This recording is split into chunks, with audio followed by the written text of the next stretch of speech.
You're listening to the Rent Roll Radio Show with Sterling Chapman. Hey, Rent Roll Radio listeners, welcome back to the show. As always, I'm your host, Sterling Chapman, and helping me co-host again today is my business partner from Ashcroft Capital, Andrew Brough. Andrew, good having you on again. And today we're joined by a special guest, somebody I've been following online for quite some time. He's just full of energy, full of excitement, and always putting out some awesome content. So I just reached out and begged him to join us. So today we have Travis Watts. He's a full-time limited investor. He's also the Director of Investor Relations over at Ashcroft Capital. Travis, welcome to the show. Sterling, Andrew, happy to be here. So Travis, can you bring us back to the beginning? How did you get started? Where did your real estate journey begin? Sure. Yeah. It started out in Colorado, a town called Fort Collins, about an hour north outside Denver. That's pretty much where I grew up. I'm originally from Tulsa, Oklahoma, and we moved there when I was about 5. So bought my first property when I was 20. I had known that I wanted to get into real estate at some point, didn't know how. That was just good timing, I guess, in a sense. It was September 2009. A lot of people will say, well, what great timing you had just to skip the whole market collapse. But, it's funny.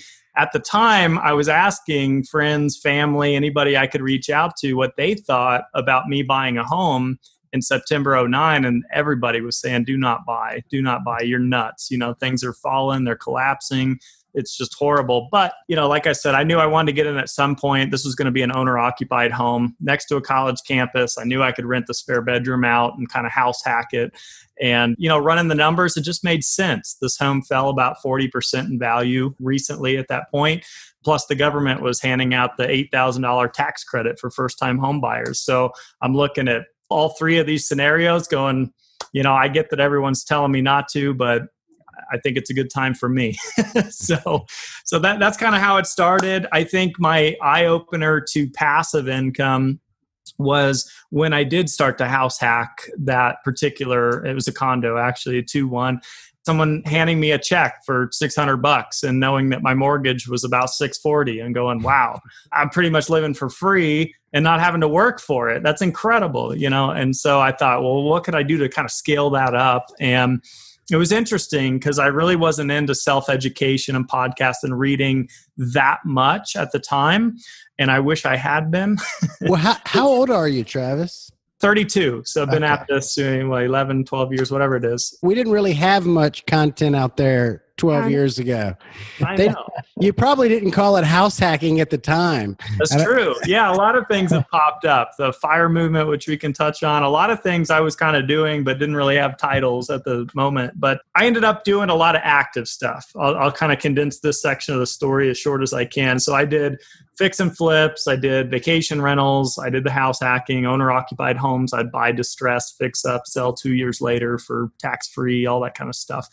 So I did that till I burned out because I had a W-2 job. It was in the oil field. It was 14-hour days, working away from home, out of state, out of country. I worked in the Middle East, and it was just really hard to scale a single-family, active, managed portfolio while trying to maintain a career like that. So in 2015, I burned out, and I made a huge switch. I went all in to this concept and idea of passive investing, which is all I do now. And it's all I've done for the last 5-6 years, sold everything that I owned, quite literally, except my car, and went into these syndications and private placements as a limited partner. And so now I help educate in the space. You were mentioning, online content. That's mostly since COVID, but there's a lot of folks out there, whether it be a doctor, dentist, lawyer, attorney, athlete, highly paid professionals that need to park some capital where maybe they're not wanting to tie up their time in the process. And so private placements and syndications can be a great asset for those types of folks. And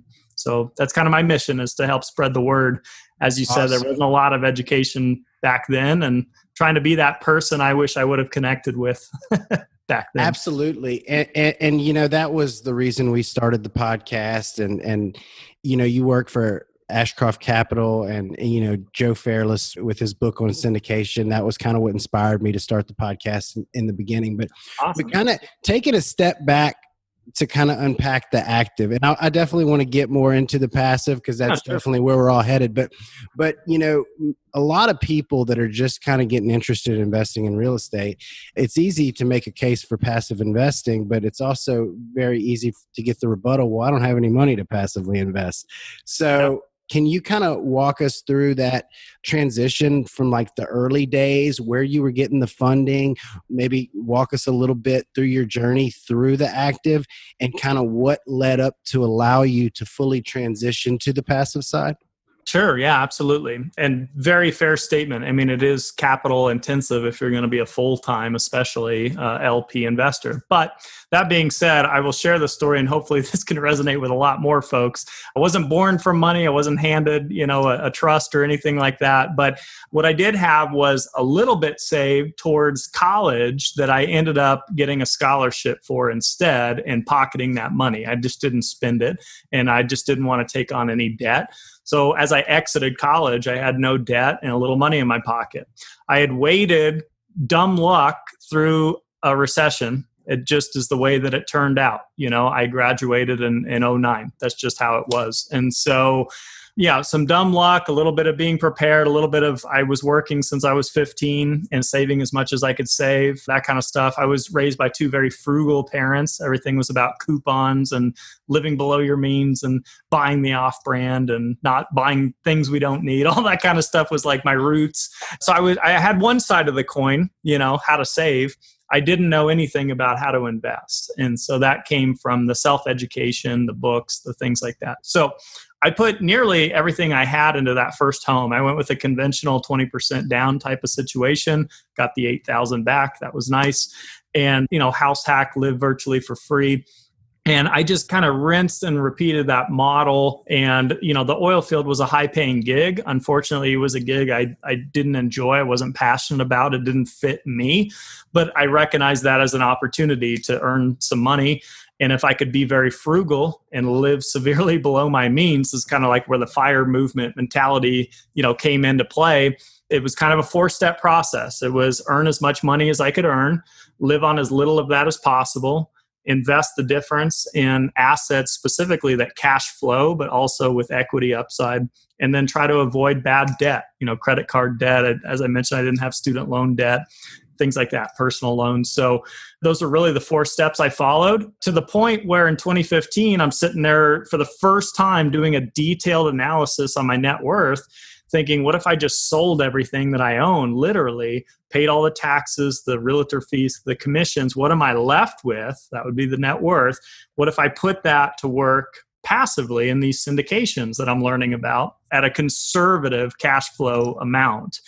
And when I ran those numbers, the biggest light bulb of all went off, which is I could walk away from this job. I don't need to be doing this job that I hate and despise. I could be doing things that I'm actually passionate about and want to learn and that I could excel in and move up in. So that inevitably is what led me to Ashcroft Capital. I started first as an investor, still a big investor with Ashcroft as a limited partner, but joined the team in 2019 to help share the message, the exposure, attend conferences, just mingle with folks nationwide. So now because of COVID, I'm online. How much was your first passive investment? The very first one I did, I partnered with a local group to me, which was in Colorado at the time, and I did their minimum investment. So it was 50 grand. And I had just sold a home. And so I had the liquidity to do that. I didn't want to put too much in it because quite honestly, I was a little skeptical of this whole concept. It seemed too good to be true because I'm looking at projected returns on pro formas thinking, there's been flips I've done where I didn't make that much money. So I thought, how is it I could do nothing and make the same or better? So I was very kind of skittish in the beginning. I had a slow start to it, but as I started seeing it unfold in real time and as I met more people that were 5, 10, 15 years beyond where I was at doing this full time or part time, it really was an eye opener and I went all in. Now, were you an accredited investor when you first started? Correct. Yeah. Okay. And the reason I ask is I think there's a lot of misconceptions around who can be a passive investor. You typically hear people think they have to go out and find somebody rich to, on the operator side, we feel like we have to go find somebody rich to be able to passively invest. But in reality, most of the passive investors out there are just normal guys who have, a 401k that from working at energy for 30 years, and they've rolled it over into a self-directed IRA. So can you describe like the typical investors that you're talking to and working with?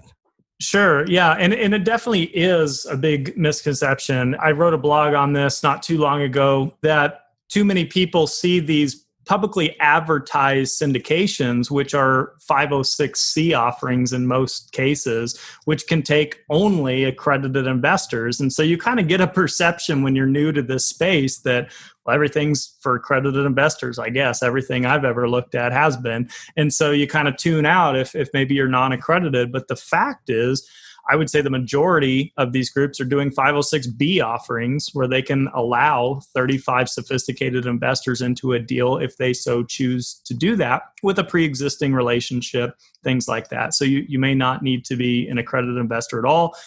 And outside of multifamily and real estate, there's things you can invest in that absolutely wouldn't require accreditation anyway. Investing in REITs, real estate investment trust, or high dividend stocks, or whatever, bonds, annuities, CDs. There's all kinds of products out there that are available that are cash flow products.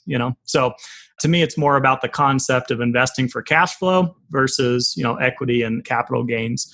Sorry, I got a little sidetracked there. So your question is painting the picture of like who's the typical investor that I'm... Who the typical investors are. Because I think a lot of times the misconception is they're big Wall Street guys with billion-dollar bank accounts. But when you really dive into it, a lot of these folks are just kind of ordinary guys who have worked at a career in the oil and gas industry like you for years and years and years, and have stacked up a retirement and kind of moved it over. So I'm just wondering, what are some kind of more down-to-earth type of investors that you interact with on a daily basis that maybe some of our listeners can connect with and say, oh, well, that sounds a little more like me than what I was thinking types of guys? Yeah, 100%. I think that if you had asked me in, say, 2009 about being an apartment investor, being a co-owner in a 400-unit apartment building, and knowing nothing about syndications, I probably would have thought the same and said, well, either A, I'm not a billionaire, I can't do that, or to your point, super wealthy, super experienced, kind of the most senior of real estate investors that are out there. But really, as I dove in and got involved a lot heavier in investor relations, networking conferences, the top groups that I speak with that are accredited investors doing LP deals would be engineers, sales, career folks, doctors, lawyers, attorneys, athletes. I kind of mentioned that earlier, business owners, entrepreneurs. Again, you can qualify in different ways for accreditation. By the way, there was just a recent change to the definition, right? I was about to ask your interpretation of that. I sent that to Andrew 2 days ago. Yeah, nice. Yeah, come on. It's such an outdated thing anyway. I don't even know when they first came up with this accredited investor. It was years and years, decades ago, and the numbers have never changed. It's crazy. But so now, like, for example, at one point I worked for a brokerage firm. So as I left the oil field, I wanted to pursue other things I thought I was going to be passionate about. One was stocks, bonds, and mutual funds, because I wanted to learn the Wall Street side of the business. So at the time, I had a Series 7 and 63 license so that I could do that job. That now qualifies you as an accredited investor according to the new definition. So holding a professional license where you had to pass exams by FINRA and these kinds of things would qualify you in the sense that you obviously know what you're doing if you can pass a test like that. So it's getting there. I wish it were a little more broad. I wish it could, bring some more people in, because not too many people hold those licenses anyhow. But, there's change being made. And the whole argument is that, so many folks don't have access to accredited opportunities. So it's kind of the haves and the have-nots argument. And I'm, I wish it could be for everybody. I do. But with that said, like I said, there's 506B offerings you can get involved with. There's REITs, there's stocks, there's other things that are cash flowing, that you could potentially invest in. So now, does Ashcroft offer 506Bs? Good question. They used to. So this year, 2020, they started 506c offerings. So now, you may see an Ashcroft ad or something like that with a new deal. And I don't think they have the intention of going back to B, but there's pros and cons. I think a lot of groups that get established in the space have a reputation, a track record, they're well known. They can now comfortably raise capital, publicly speaking, right? A lot easier than maybe someone doing their very first deal where you kind of need to rely on friends, family, and kind of your own network, whether they're all accredited or not. So pros and cons. But yeah, no, so Ashcroft does 506c, accredited investors only at this point. Great. So take off your Ashcroft hat for a minute and just think, just Travis Watts, the limited investor. What do you look for in an investment opportunity? How do you qualify an operator that you're going to go invest with? That's a great question. Starts with internal reflection. So something I wish I had done from day one that I didn't do, but I eventually did, was sitting down and really thinking through my criteria, meaning what I value, what I like, And so a lot of the properties I was dealing with in Colorado when I was active were 1980s, 1990s, early 2000s. They need renovation. So that would be a value add kind of play. Affordable rents, all those kinds of things. Well, I got to see that working firsthand. I got to understand why I would like properties like that. And so as I moved to multifamily, you can do the same thing. You can do value add or you could do new development, new construction. So it kind of depends. If I had a background, let's say, as being in construction or even a handyman for that matter, I may have had a different kind of appreciation for other types of models. But for me, I just like a combination of cash flow and equity in something that needs a little bit of improvement that can be, forced appreciation essentially. And that goes beyond real estate. We could be talking about a car.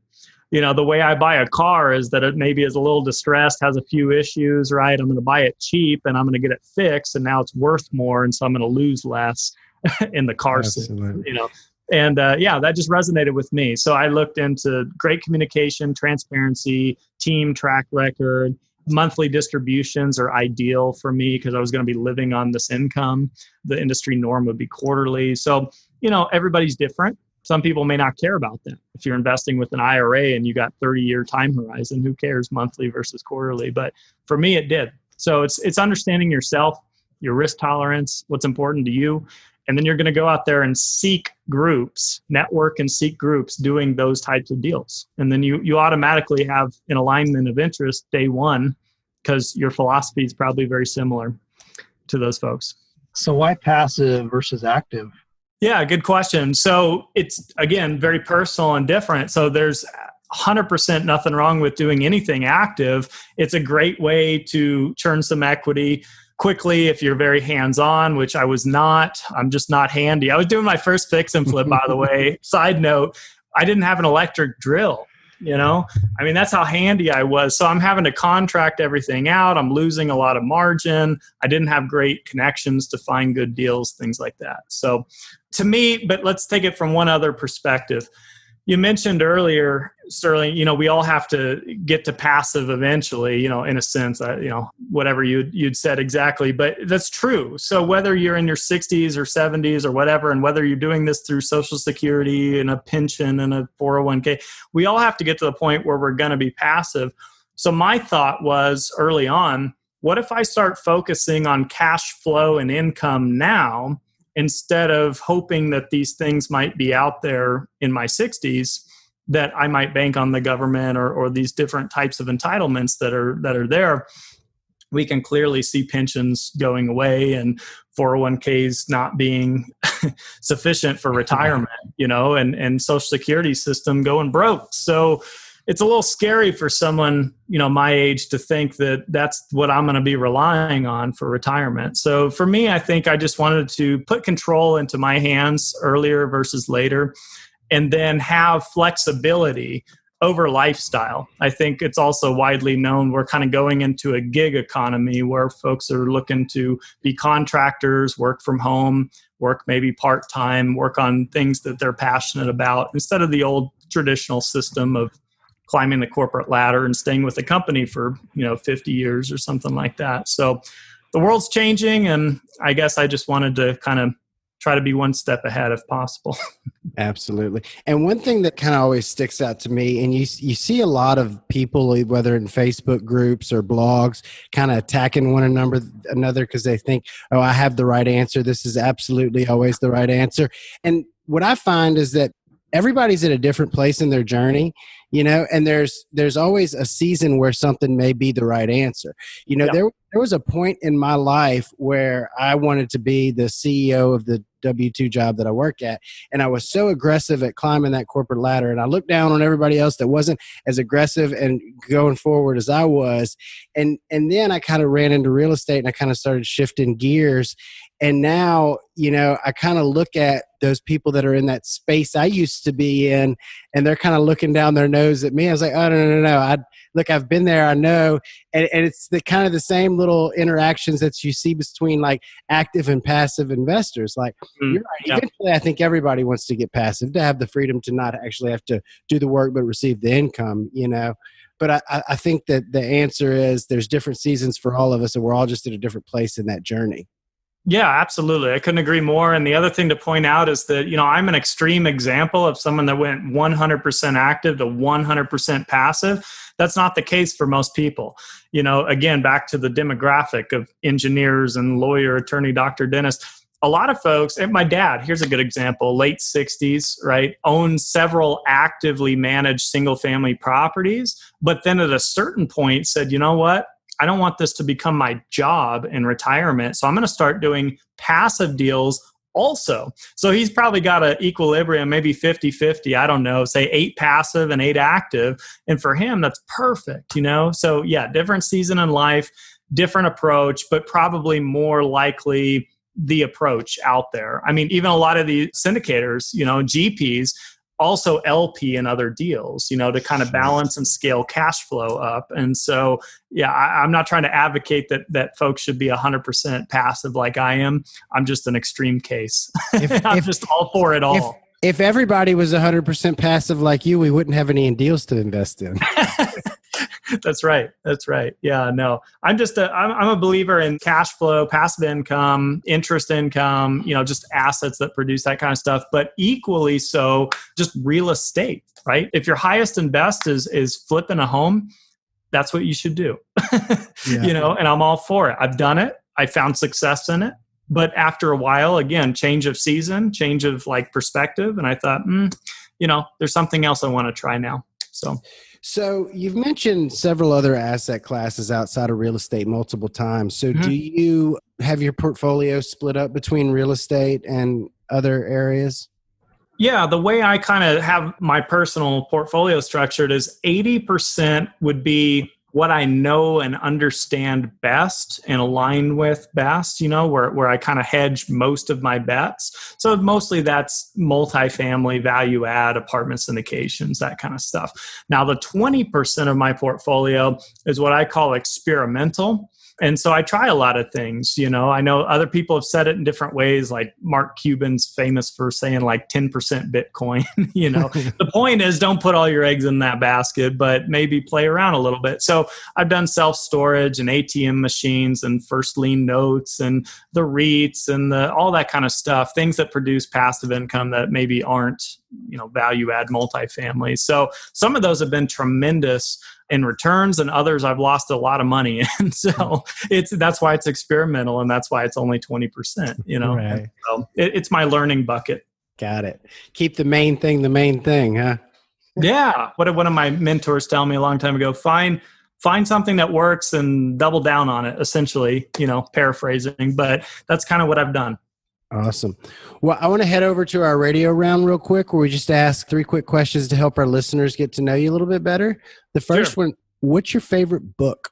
Favorite book of all time? Of all time. Of all time. Since I was in high school, I've been a fan of Tony Robbins. And so Awaken the Giant Within is probably my favorite book. I've pretty much read all of his content, gone to his seminars, all that kind of stuff. But Awaken the Giant Within for $10 or $20, whatever it costs, is so worth it to talk about mindset and motivation and willpower and just being able to kind of hack your mentality. So that's probably my favorite book. Awesome. So what's your favorite quote?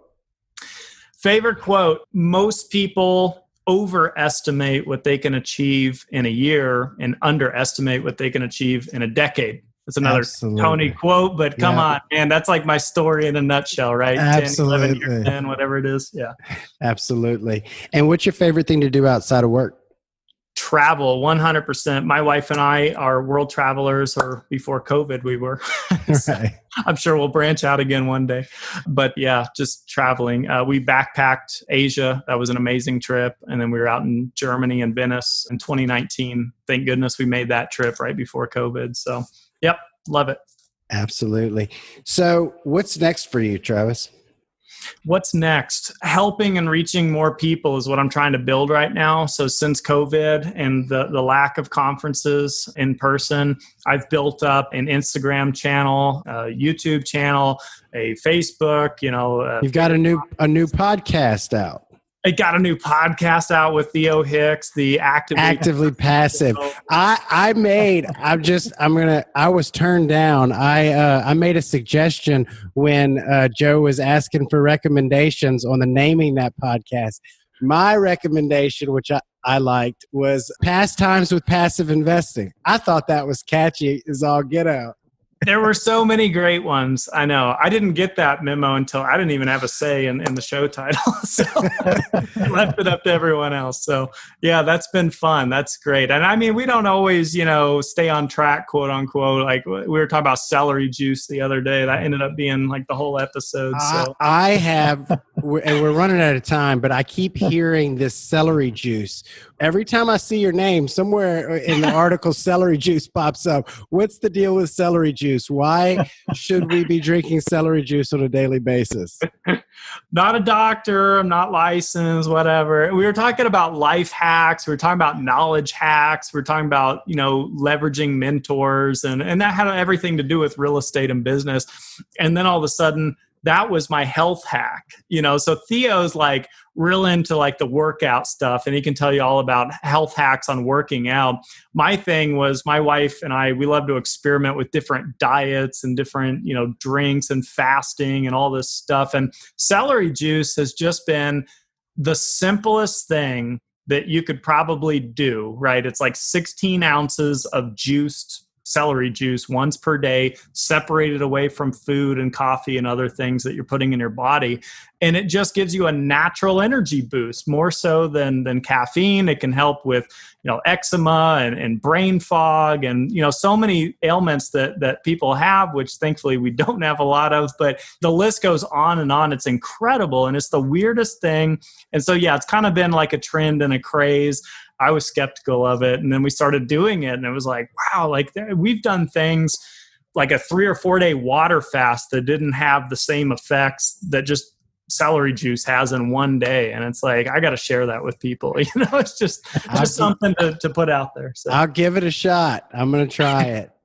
Try it for at least like 7 to 10 days, right? It's not going to happen instantly on day one, but your body will kind of process through it. And it's really cool. How can our listeners find out more about you? Where can they connect with you? How can they get in touch with you? Yeah, aside from the accounts that I mentioned there, Instagram, Facebook, Bigger Pockets, LinkedIn, ashcroftcapital.com/connect with Travis gives you a couple things. You can book a free 15-minute call with me, just a general Q&A. A lot of people have questions on the blogs and the content and the interviews that I do here and want to kind of relate it to their situation. And I'm happy to give back my time that way. I don't sell anything. I don't have courses or books or anything, but I do like to network. So I'm happy to do that. Also, I have a download. It's called Understanding Real Estate Private Placements. It's a 20-pager with industry terminology, how to vet markets, deals, sponsors, a lot of the stuff that we've talked about here in more detail. You can download that at the same place, ashcroftcapital.com/connect with Travis. Awesome. Travis, thank you so much for joining us today. I really enjoyed it, and I know our listeners are going to learn a ton. Look forward to keeping up with you online. You bet. Thanks, guys. Thanks, Travis. Thanks for tuning in to the Rent Roll Radio Show brought to you by Crestworth Capital. We hope you enjoyed the show, and if you did, please hit the subscribe button and leave us a rating and review. You can also visit us at crestworthcapital.com or rentrollradio.com, or follow us on Facebook at Rentroll Radio or at Crestworth Capital. If you would like to reach us, feel free to shoot us an email at info@rentrollradio.com or sterling@crestworthcapital.com. We hope you come back next week to join us on some more of our journey. Until then, happy investing.